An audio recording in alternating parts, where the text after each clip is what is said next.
En toute vérité, 11h midi sur Sud Radio, Alexandre Devecchio. En toute vérité, chaque dimanche entre 11h et midi sur Sud Radio, sécurité, économie numérique, immigration, écologie. Pendant une heure chaque semaine, nous débattons sans tabou des grands enjeux pour la France d'aujourd'hui et de demain. Et ce dimanche, nous avons le plaisir de recevoir l'essayiste et ancienne secrétaire d'État Jeannette Bougrabe et l'avocate et essayiste Louise Eliafi.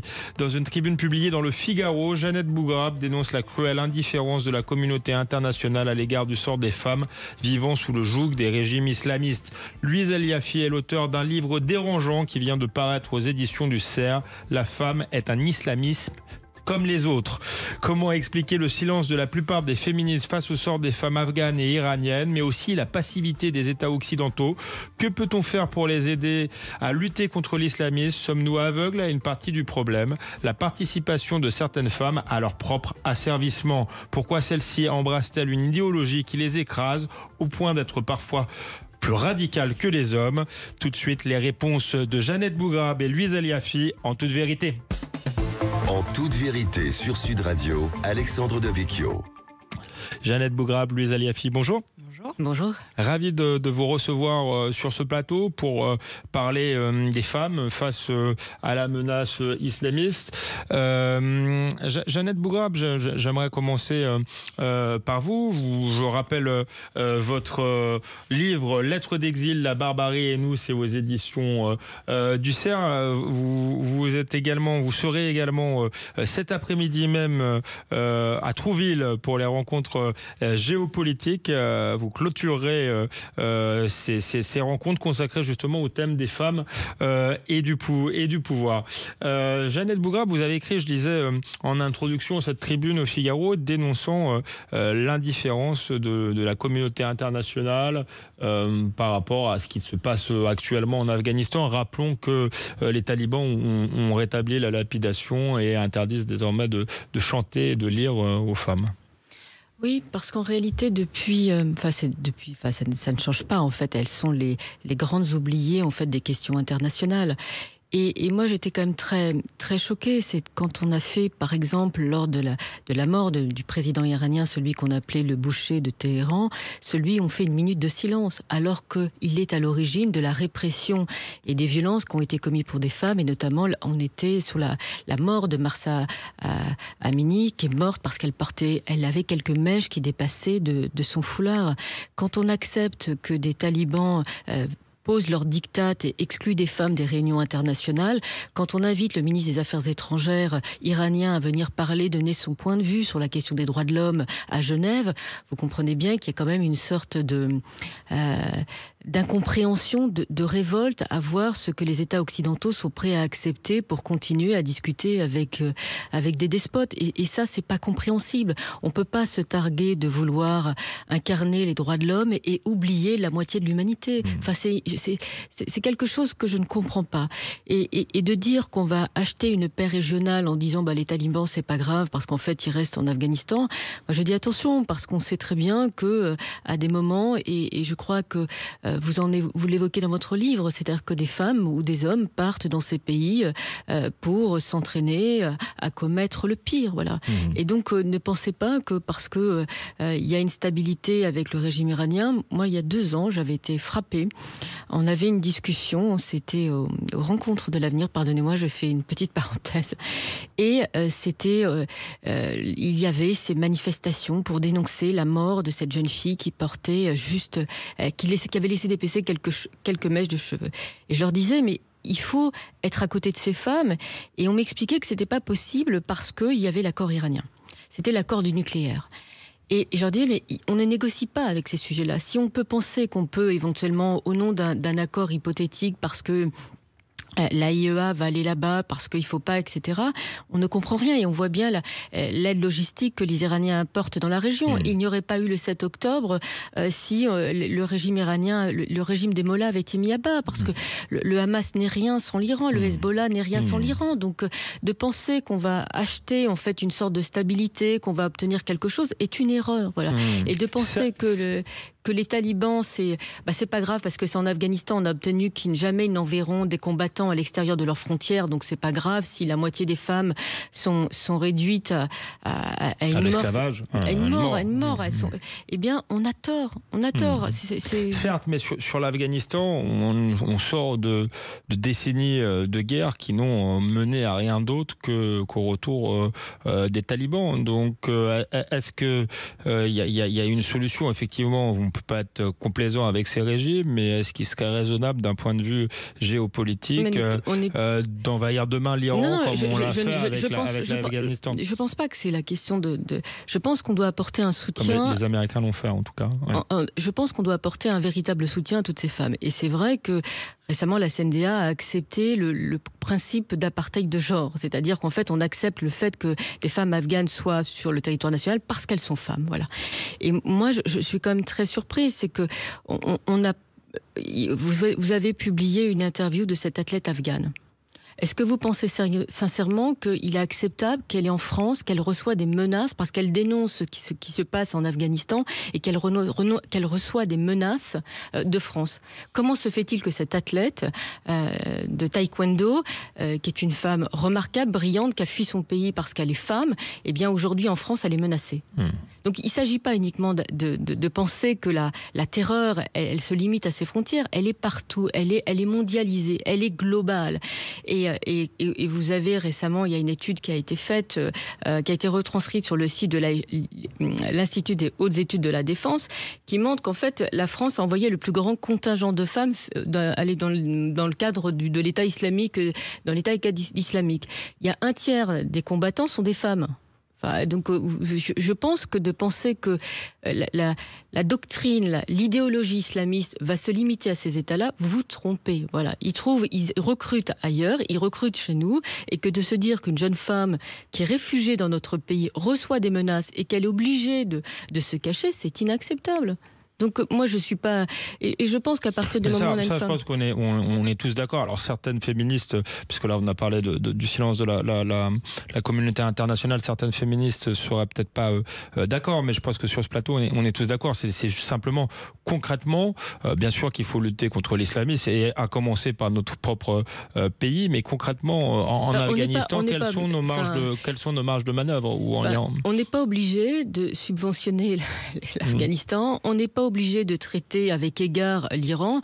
Moi, je me souviendrai toujours de cette image, de cette photo, je crois que c'était en janvier, du ministre des Affaires étrangères, Stéphane Séjourné, avec le ministre des Affaires étrangères, alors qu'il y a la répression et des gens qui ont été condamnés à mort parce qu'ils manifestaient contre la tyrannie des mollahs. Moi, je n'ai pas envie ni de serrer la main de ces gens-là, ni de poser à côté d'eux, de faire comme si ça n'existait pas, enfin. On peut éventuellement, effectivement, on fait un communiqué, le porte-parole là va faire un communiqué, mais on n'est pas obligé de les accueillir, on n'est pas obligé de... Voilà, il y a quand même une différence entre... Je ne dis pas qu'il faut envahir l'Afghanistan, je n'ai jamais dit ça, je n'ai dit jamais qu'il faut... Mais je crois que, contrairement à... l'Iran est dans une situation différente parce que d'abord, ils ont une élite intellectuelle remarquable et que les gens se révoltent et ont cette capacité d'être prêts à mourir pour la liberté. Donc l'Afghanistan est différent de l'Iran et moi je crois que le régime des mollahs tombera. Voilà, j'en demeure convaincu, mais il faut aider ces intellectuels. Enfin, a-t-on fait la pression suffisante, puisqu'on vient de finir la séquence sur les Jeux Olympiques, de ce jeune boxeur, de ce jeune judoka, qui a été exécuté par le régime des mollahs. Voilà. Qui a été pendu. Merci Jeannette Bougrabe. Je laisse un peu la parole à Louise Eliafi. Vous êtes d'accord avec ce constat-là? Il y a un silence, il faut voir une lâcheté des institutions internationales. Alors, non seulement je ne peux qu'être d'accord, mais je remercie Jeannette Bougrabe pour ses propos, parce que, étant moi-même franco-libanaise, je suis pour moitié d'un pays qui est sous le joug de l'Iran. Et contrairement à ce que certains essayent de nous faire croire, la majorité de la population libanaise ne soutient pas ces gens. C'est-à-dire qu'il y a un peu même d'ailleurs une forme de racisme à penser qu'on est un peu trop bête. En tout cas, on est assez bête pour soutenir nos propres tortionnaires. C'est le cas de certains, ça n'est pas le cas de beaucoup de gens sur place. Et donc merci pour vos propos. Effectivement, je ne peux qu'être d'accord et même touchée par ces propos parce que, encore une fois, moi, et je ne suis certainement pas la seule à venir de cette région ou pas, mais à être effarée de voir certains commentaires sur les réseaux sociaux qui viennent nous expliquer qu'il faudrait pleurer la mort de certaines personnes. Je ne dis pas que tuer quelqu'un c'est bien, mais je peux vous assurer que quand j'ai vu par exemple Taha Bouaf tweeter un hommage à la résistance libanaise du Hezbollah quand un haut dignitaire de ce parti a été tué par Israël en Iran, je pense que c'est une marque d'indécence et de méconnaissance de la région et de ce que les gens souffrent sur place à cause de ces personnes. Donc effectivement, je ne peux qu'être d'accord avec ce qui a été dit et touché par ce qui a été dit parce qu'on se sent très très seul dans le débat actuel sur ces questions-là. Il y a une forme... En fait, au mieux, il y a une indifférence. Au pire, il y a même une complaisance, je trouve, et un support idéologique de ces gens-là. Où on va nous dire oui, mais Israël, ce sont des méchants, donc il faut soutenir l'Iran. Oui, mais Israël, ce sont des méchants, donc il faut soutenir Bachar el-Assad, et le Hezbollah, et le Hamas. Et en fait, on fait passer des assassins, nos assassins, pour des résistants. Et ça, il faut que ça cesse, effectivement. Je vais me faire un peu l'avocat du diable, mais ça me permet aussi de rebondir sur votre livre. La femme est un islamiste comme les autres. Est-ce qu'on n'est pas... Il n'y a pas aussi une forme de naïveté sur la question iranienne? Il y a effectivement une élite brillante, des femmes très courageuses, mais est-ce que c'est vrai sur la totalité du pays? On regarde beaucoup ce qui se passe à Téhéran. Est-ce qu'ailleurs, il n'y a pas un soutien, malgré tout, d'une partie de la population et en particulier des femmes au régime? Bien sûr, et pas qu'en Iran. Alors en Iran, effectivement, ça s'est beaucoup vu parce que ça fait 2 ans que tout d'un coup il y a des vidéos qui sortent et c'est une plutôt bonne nouvelle qu'il y ait une visibilité qui a été faite sur ce qui se passe sur place, avec malheureusement toutes les conséquences que ça a pour certains. Parce qu'il y a des gens qui se font frapper et arrêter du seul fait qu'ils ont filmé ce qui se passait. Mais vous avez effectivement énormément de vidéos qui sortent depuis 2 ans où l'on voit des femmes, ce qu'on appelle les femmes corbeaux, qui sont tout à fait partisanes du régime des mollahs, qui, contrairement à ce qu'on pense, ne sont pas du tout soumises, qui voient un intérêt à soutenir ces régimes-là, parfois économique, parfois social, parfois tout simplement idéologique. Mais vous avez effectivement un grand nombre de femmes qui soutiennent l'idéologie islamiste, ou en tout cas, quand celui-ci est au pouvoir, le soutiennent. Vous avez pareil en Turquie. En Turquie, l'AKP est le premier parti de femmes du pays. Alors encore plus étrange peut-être, mais moi j'ai fait une partie de mon livre sur le Hamas. Entre autres, vous vous rendez compte que le Hamas, dont on pourrait penser que son idéologie est quand même assez détestatrice des femmes, eh bien le Hamas est le premier parti de femmes aujourd'hui en Palestine. Louise Eliafi, merci. Jeannette Bougrab, merci. On continue à débattre de cette question sur Sud Radio en toute vérité après une courte pause. À tout de suite avec Jeannette Bougrab et Louise Eliafi. En toute vérité, 11h midi sur Sud Radio, Alexandre Devecchio. Nous sommes de retour sur Sud Radio avec Jeannette Bougrab et Louise Eliafi. Nous débattons de la question des femmes, notamment face au régime islamiste et face à l'idéologie islamiste. Louise Eliafi est l'auteur d'un livre qui vient de paraître aux éditions du CERF. La femme est un islamiste comme les autres. Et Jeannette Bougrab, qu'on connaît, ancienne secrétaire d'État, essayiste, auteur notamment de Lettres d'exil, la barbarie, et nous très engagés sur ces sujets-là. Jeannette Bougrab, Louise Eliafi expliquait tout à l'heure que la situation était parfois plus ambiguë qu'on la dépeignait dans les pays occidentaux, avec malheureusement une partie des femmes qui sont victimes évidemment de l'idéologie islamiste, mais aussi une autre qui adhère. Est-ce que c'est un tabou, et est-ce que justement pour combattre l'islamisme il faut peut-être sortir de cet aveuglement? On s'y est intéressé en réalité, donc il y a eu quelques travaux dessus en fait, parce qu'effectivement la France a été le pays qui a envoyé le plus grand contingent en Syrie et en Irak. Donc les gens de femmes. Donc on se dit mais comment le pays de Simone de Beauvoir a pu effectivement produire cela. Alors c'est très intéressant d'étudier ce profil-là parce qu'effectivement on sort des clichés en disant ce sont des femmes, c'est des femmes soumises ou d'autres. Elles sont plus érudites que les garçons, que les hommes qui partent. Donc elles n'ont pas de casier judiciaire. Pour certaines d'entre elles, elles sont issues de classes moyennes, donc on les voit pas. Souvent effectivement elles sont issues, elles vivent pas très bien parce que leurs parents ont divorcé, donc et elles sont embrigadées via Internet, les réseaux sociaux, avec une vision tellement idéalisée qu'elles sont devenues des véritables... elles sont des barbares, c'est pas... Et donc, on a sous-estimé, en réalité, ce phénomène-là. C'est parce qu'effectivement, on a cette image de la femme qui est nécessairement quelqu'un de bon, qui est forcément quelqu'un de faible, et que par conséquent, on ne peut pas s'imaginer les horreurs qu'elles ont fait. Et elles ont été des bourreaux parce que, notamment à l'endroit d'autres femmes, et notamment les Yazidis, qui ont été victimes d'un génocide.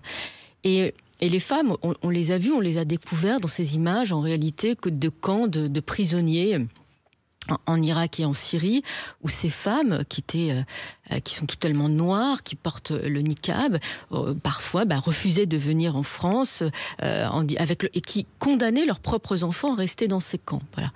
Et donc certaines ont été rapatriées, on a séparé les enfants, mais elles sont véritablement en réalité dangereuses en fait. Et on a sous-estimé cela.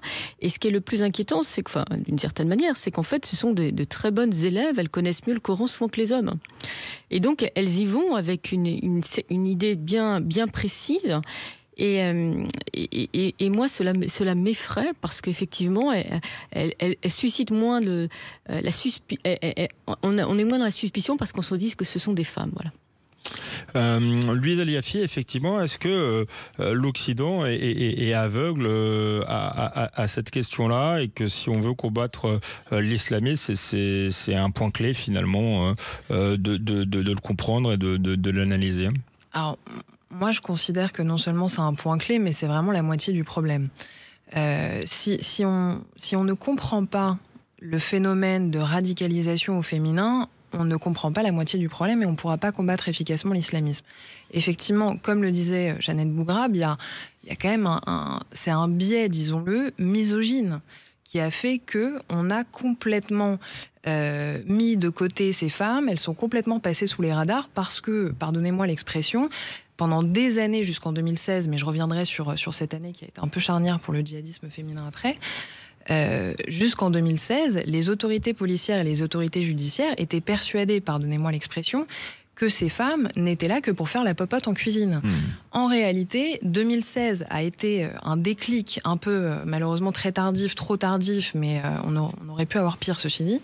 Il y a eu un déclic de la part des autorités en 2016, parce que 2016...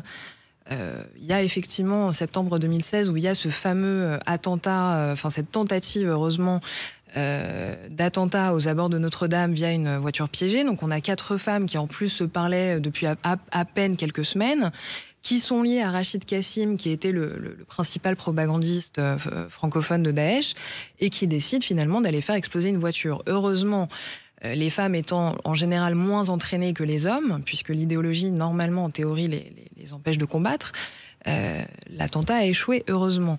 Mais jusqu'à ce déclic, il n'y avait absolument aucune prise de conscience. Et encore une fois, je pense que ça partait d'une forme de sexisme. Et d'ailleurs, je disais misogynie, mais plus globalement, oui, je pense que c'est du sexisme. L'homme est naturellement violent, la femme est naturellement soumise. Et donc, on les pensait, et c'est encore un peu le cas aujourd'hui, notamment quand on voit comment la justice traite ces femmes-là, et notamment les revenantes, dont on considère toujours encore qu'elles sont un peu moins dangereuses que les hommes. Il y a quand même une forme de... finalement, elles ne sont pas si dangereuses, elles sont incapables, elles sont vues comme incapables d'être actrices de leur monde, en fait. On les voit comme incapables d'autonomie dans leur propre radicalisation, alors même que vous avez énormément de radicalisation, par exemple de couples, qui ont été le fait de femmes. Vous avez énormément de radicalisation d'hommes qui ont été le fait de femmes. Un exemple parmi d'autres, mais qui, je pense, est assez éloquent, c'est celui de Mohamed Merah. Mohamed Merah ne serait très probablement pas devenu celui qu'il est devenu sans sa mère, qui était profondément radicalisée, profondément antisémite, et sa sœur, Souad Merah, qui, a priori, est présumée vivante encore aujourd'hui. Et on n'a jamais embêté ni la mère ni la sœur. La mère est même venue témoigner d'ailleurs au procès avec des propos parfois. Tout à fait. Elle a dit qu'elle était parfaitement fière de ce que son fils avait fait et que son fils avait mis la France à genoux. Et sa sœur, pareil. Vous avez parlé de préjugés sexistes, ce qui est vrai, mais est-ce que finalement ce préjugé sexiste ne vient pas aussi d'un certain féminisme qui est doublement différentialiste, j'allais dire. Différentialiste parce que finalement, on pense que la femme est un être différent de l'homme, qui pourrait pas avoir elle-même des turpitudes masculines, et différentialiste aussi parce que souvent ces féministes sont extrêmement sévères en France sur le moindre le moindre acte machiste, je dirais, et par contre sont favorables au port du voile ou à certains symboles extrêmement réactionnaires qui sont les symboles islamistes. Si, tout à fait, mais je pense qu'il y a certaines militantes féministes dont il faudrait mettre le féminisme entre guillemets en réalité. On est quand même sur un militantisme qui parfois, pas tout le militantisme féministe bien sûr, mais une partie de ce militantisme effectivement donne l'impression à la fois d'être sexiste lui-même et je pense quelque part d'être un petit peu raciste. Parce qu'il y a quand même aussi cette question non seulement de la femme est vertueuse, la femme est un peu faible, alors que l'homme est naturellement violent, donc ça c'est du sexisme, mais il y a aussi un peu et notamment chez certaines néo-féministes occidentales, il y a un peu cet orientalisme, dans le mauvais sens du terme orientalisme, qui vient dire oui, mais finalement une femme orientale, elle est soumise parce que c'est un peu sa culture d'être soumise. Ce qui n'est par ailleurs pas tout à fait vrai, me semble-t-il. Je pense que Jeannette Bougrabe et moi-même pourrions l'affirmer. Et donc je pense qu'il y a un petit fond raciste aussi là-dedans, et dont on parle assez peu. C'est un peu ce racisme de gauche très orientaliste, dont on voit un peu les effets d'ailleurs beaucoup ces derniers temps. Mais je pense qu'il y a une condescendance qui vise à montrer la femme sous un angle qui n'est pas du tout vrai, qui ne correspond pas du tout à la réalité. Qui est une femme faible, soumise et quelque part complètement dénuée d'autonomie. Or, quand on se dit féministe et qu'on pense ça de la femme, quelque part, on n'est pas beaucoup mieux qu'un masculiniste. Merci Jeannette Bougrabe, c'est bientôt la pause, mais on est content d'avoir sur ce plateau des femmes qui sont effectivement aussi libres, aussi audacieuses que les hommes. On se retrouve donc avec deux femmes libres et audacieuses après une courte pause. À tout de suite en toute vérité avec Jeannette Bougrabe et Louise Aliafi. En toute vérité, 11h midi sur Sud Radio, Alexandre Devecchio. Nous sommes de retour sur Sud Radio avec Jeannette Bougrabe, essayiste, ancienne secrétaire d'État, et Louise Aliafi, avocate, essayiste, auteur d'un livre qui vient de paraître aux éditions du CERF, La femme est un islamiste comme les autres. On essaye justement de décrypter dans cette émission le rôle des femmes dans l'islamisme, mais aussi le fait qu'elles en sont aussi les premières victimes souvent. Comment justement faire face à cette idéologie totalitaire? Avant la pause, Jeannette Bougrabe, vous vouliez réagir aux propos de Louise Aliafi qui dénonçait finalement un féminisme essentialiste d'une certaine manière, voyant la femme comme vertueuse parce que c'est une femme, et en plus vaguement raciste, puisqu'enfermant les femmes orientales dans leur culture, pensant que leur culture est une culture de la soumission. Alors, est-ce que c'est le cas d'ailleurs? Est-ce que les femmes orientales ont toujours été soumises avant le joug de l'islam, justement? Non, moi j'ai grandi, ma mère était... Elle n'avait pas eu la chance de pouvoir aller à l'école. Elle est née en Algérie, ma mère. Elle est née en 1947. Je n'ai plus ma mère n'est plus là, mais elle n'avait pas le droit d'aller à l'école parce que c'était une fille. Mais même si elle n'a pas pu aller à l'école, elle a fait en sorte de briser ce cercle, en réalité, d'empêcher des filles de pouvoir aller à l'école. Parce que la première chose que font les islamistes ou tous les radicaux, c'est interdire l'école aux filles. Voilà. Ce que fait la première chose que fait les talibans, c'est interdire l'école. L'attentat contre Malala au Pakistan, c'est qu'elle voulait aller à l'école. Elle ne voulait pas aller dans une madrasa. Et donc, ce que je voulais rajouter par rapport à ce que disait Louise, qui est parfaitement exact, et je conseille son livre qui est lumineux, c'est qu'il y a aussi tout un courant qui est venu des États-Unis qui ont une lecture post-coloniale de tout cela.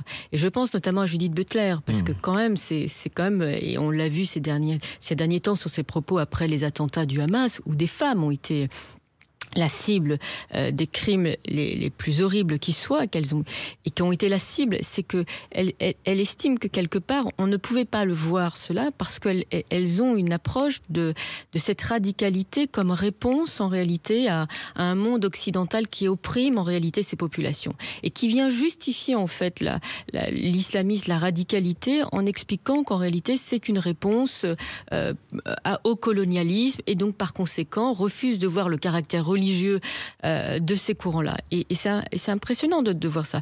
Vous avez des féministes américaines qui expliquent que pas du tout, par exemple, le voile est un signe d'émancipation et qui vont même parfois jusqu'à expliquer que des mutilations comme l'excision, c'est pas très grave en réalité. C'est un moyen de s'intégrer dans une communauté. Et donc, ce mouvement qui est né aux États-Unis et quelque part, on vient justifier les pires choses en disant mais c'est pas grave parce qu'en réalité, c'est une réponse à un monde colonial et que c'est la seule manière de s'en sortir. Voilà. Et Judith Butler, et vous savez mieux que moi, les polémiques qu'elles ont suscitées, même après les attentats du 7 octobre, elle continue à voir ils voient dans le Hamas qu'un mouvement de résistance. Enfin, c'est un mouvement terroriste, ce sont des criminels et les crimes qu'ils commettent, il y a des crimes d'honneur en territoire palestinien et de ne pas le dire est criminel. On ne peut pas dire uniquement qu'une version de l'histoire pour embellir et c'est ce que font en réalité une partie l'extrême gauche, c'est-à-dire en ne voyant en réalité que une posture victimaire alors qu'ils sont souvent les bourreaux des femmes. Voilà. Louise El-Yafi, justement, on est bientôt à un an du 7 octobre, un an après. Est-ce que ce qui s'est passé a été correctement analysé ?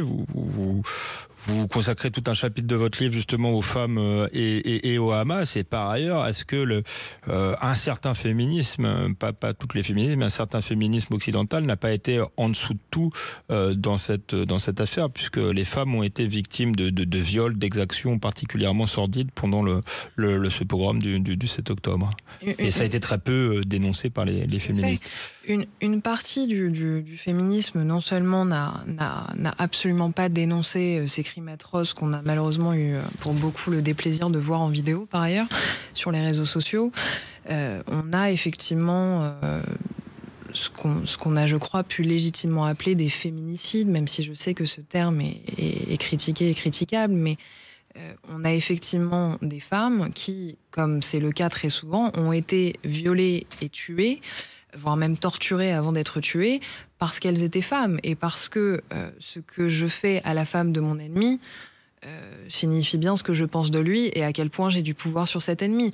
Donc, ça n'est pas pour rien que les femmes sont bien souvent les premières et les principales victimes de guerre. Les enfants aussi, par ailleurs.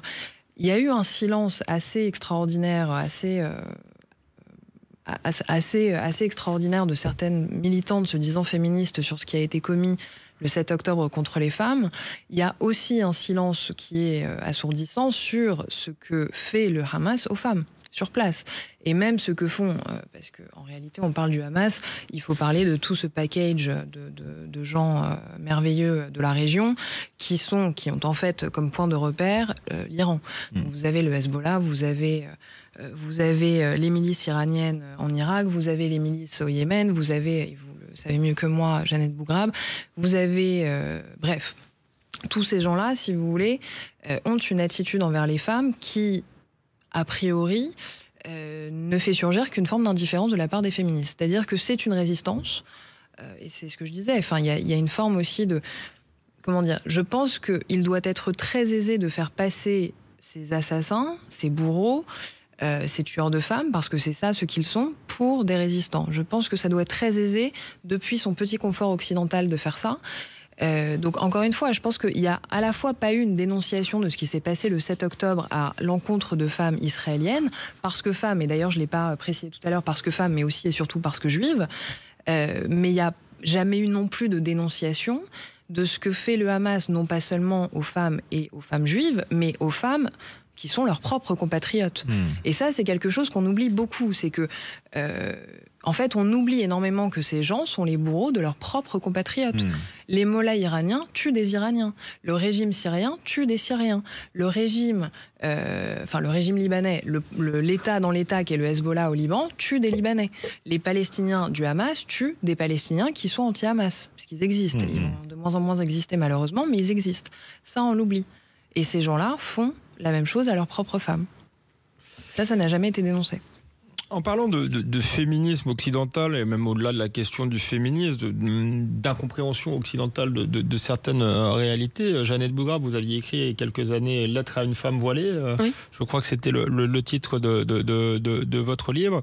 On voit que quand ces régimes s'installent, la première chose, c'est qu'ils voilent les femmes. Ils voilent les femmes. Et donc ce symbole-là, est-ce qu'on a suffisamment pris conscience de ce qu'il était réellement en Occident et notamment en France, même si en France on a peut-être de l'avance malgré tout sur d'autres pays. Moi je crois pas qu'on a de l'avance. Je pense que sans arrêt on est contraint soit de légiférer, soit de prendre un nouveau texte. Vous imaginez, on pense que l'émancipation, c'est éventuellement de porter une mini-jupe. Aujourd'hui, en réalité, l'émancipation, c'est de porter une abaya à l'école. Donc, il y a quand même un problème de dire qu'en réalité, on progresse. Je crois pas. Je crois qu'en réalité, on laisse grignoter un petit peu le terrain. Moi, je me souviens encore des premières affaires de voile à Creil en 1989. Aujourd'hui, on est à se dire, on pensait que ce problème était derrière nous parce qu'il était l'influence des radicaux. On a eu... Et non, en réalité, on en est à discuter de l'abaya. Enfin, vous comprenez bien qu'on n'a pas le sentiment que ça progresse.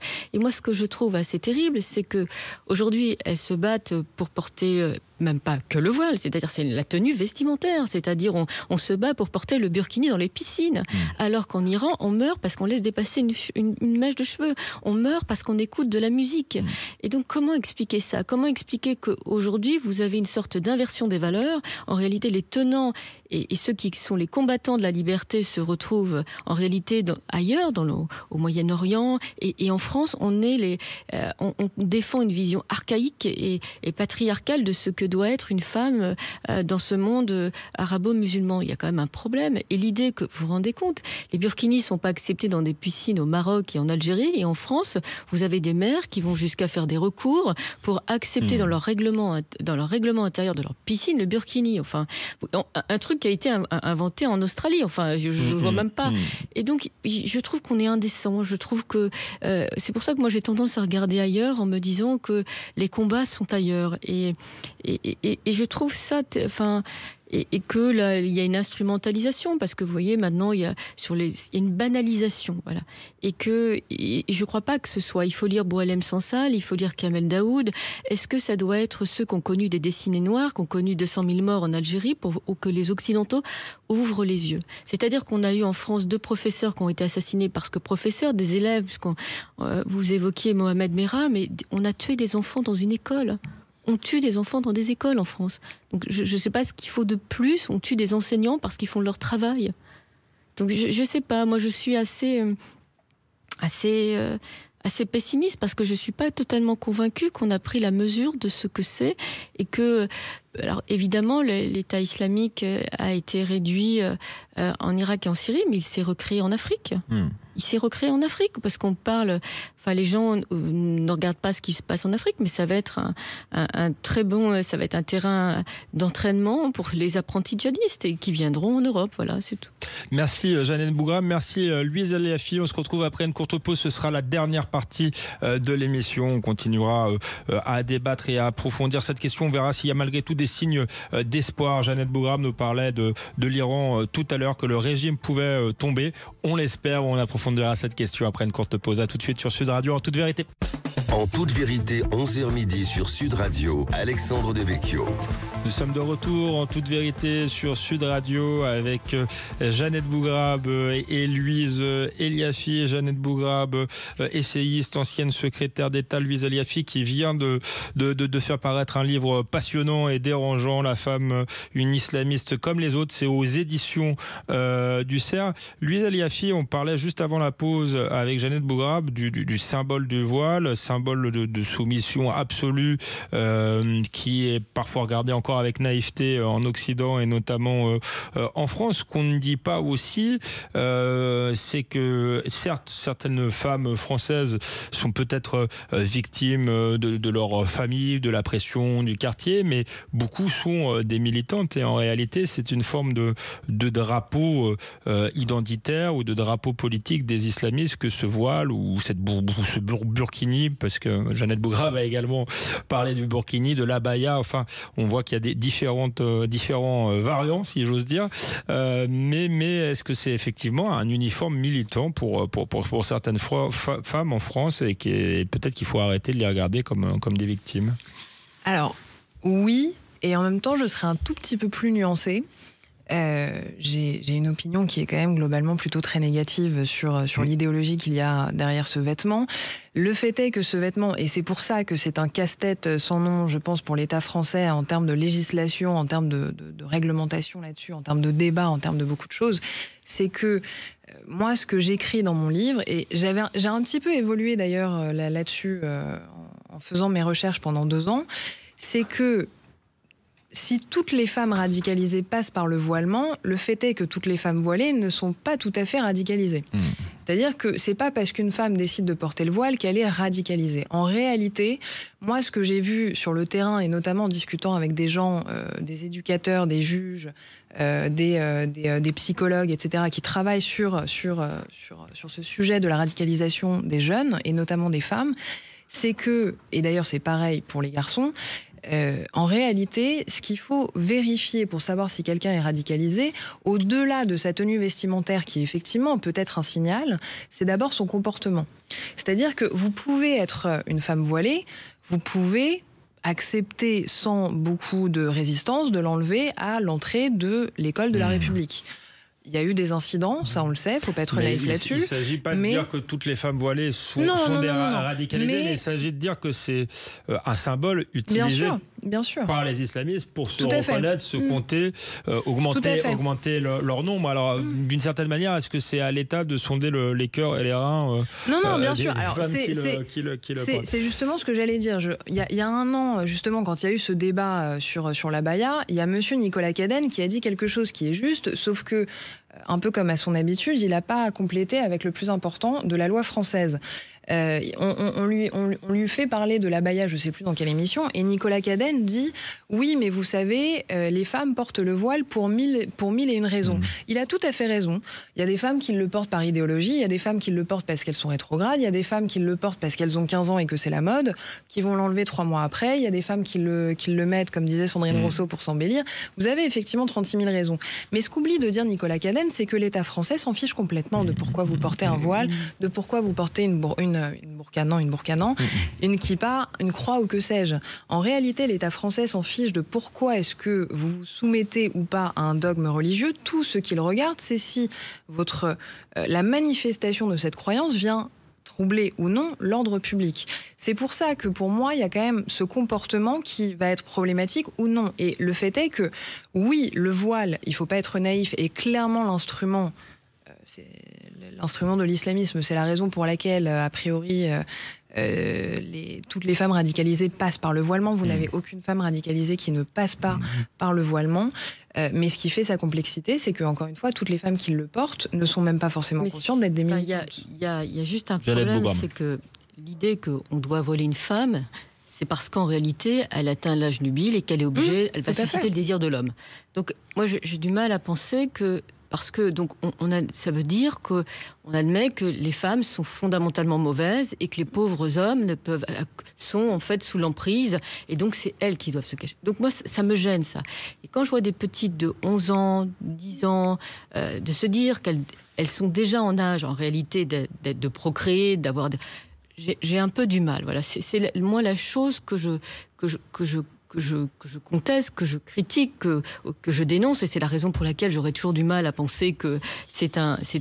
Alors la baya, c'est la robe, le voile, c'est ça, c'est sur la tête, parce que c'est un kit. Hein, donc on n'est plus sur le voile des années 80, c'est la tenue complète. Voilà. Et certains ont même des gants. Enfin, moi, je vois autour de la Sorbonne, vous avez des gamines, elles ont des gants, parce que même les mains, même la couleur la peau des mains peut susciter le désir. Donc de vivre dans cette espèce d'obsession permanente, de se dire que la femme est quelque chose de mal, il faut la cacher, il faut qu'elle se cache parce que elle est mauvaise, elle va susciter le désir.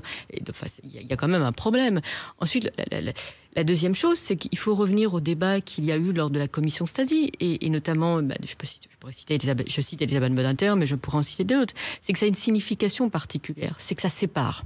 L'idée que quelque part j'appartiens à ma communauté et qu'il y a une sorte de rideau, d'ailleurs le mot en arabe c'est ça, c'est rideau, c'est séparation, on se sépare. Donc il y a quelque part quelque chose qui relève de rejeter l'autre, voilà, ou bien de signaler quelque chose. Donc après, j'ai bien conscience que parfois, effectivement, ça passe par des crises identitaires, etc. Mais le fond du problème, c'est que si Khomeini, quand il arrive au pouvoir, la première chose qu'il fait, c'est d'imposer le voile, c'est qu'il y a un sens. Les talibans, la première chose qu'il fait, c'est les tenues vestimentaires des femmes. Donc à chaque fois, ça devient le sujet. L'Irak, après la chute de Saddam Hussein, la première chose qu'il fait, c'est rétablir la charia. Donc, à un moment, moi, je veux bien, mais c'est quand les islamistes en font eux-mêmes leur propre symbole, c'est que ça a bien une signification particulière.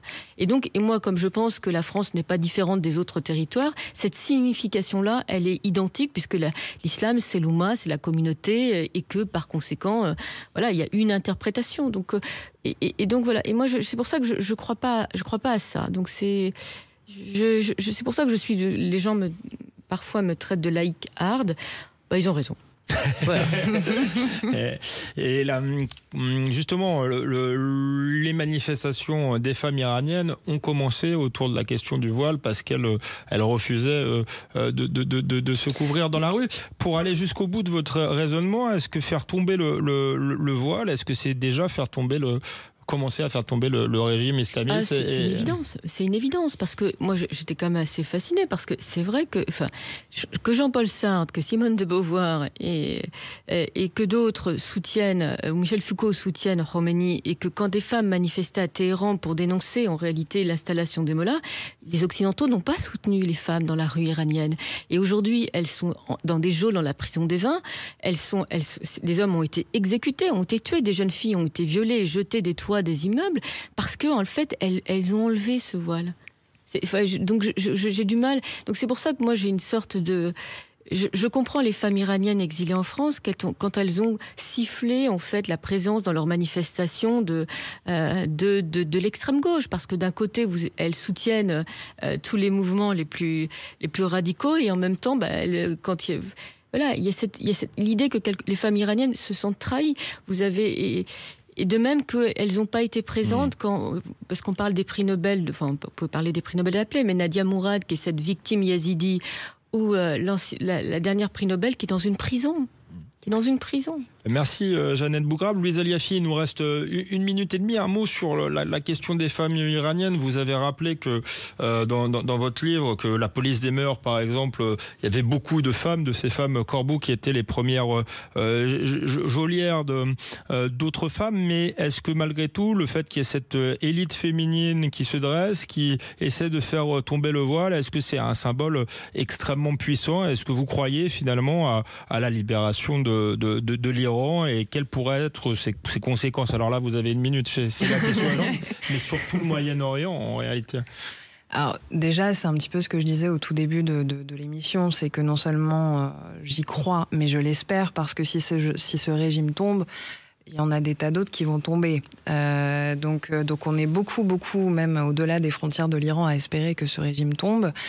Moi, j'y crois totalement, mais effectivement, vous parliez du fait qu'il y a des dissensions en Iran, et ce qui est très surprenant, c'est qu'il y a des dissensions entre femmes.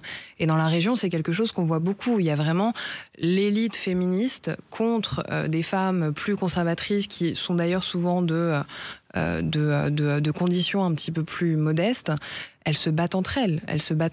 Et effectivement, je pense, et d'ailleurs, ça se voit même dans certaines manifestations à Paris, certains dimanches, ça s'est vu. Il y a des dissensions qui sont assez incroyables dans l'opposition iranienne, et notamment dans l'opposition féminine iranienne. Et vous en avez en plus entre eux et les femmes qui sont plutôt partisanes des mollahs. Donc j'y crois, mais on n'y est pas encore. Merci Louise Eliachi, ça se termine quand même par une note d'espoir. Merci également Jeannette Bougrabe d'avoir été avec nous. Vous êtes cet après-midi, on le rappelle, aux rencontres géopolitiques de Trouville-sur-Mer. Le thème, les femmes et le pouvoir. Merci d'avoir été avec nous. On se retrouve la semaine prochaine pour une nouvelle émission dans Toute Vérité. À la semaine prochaine.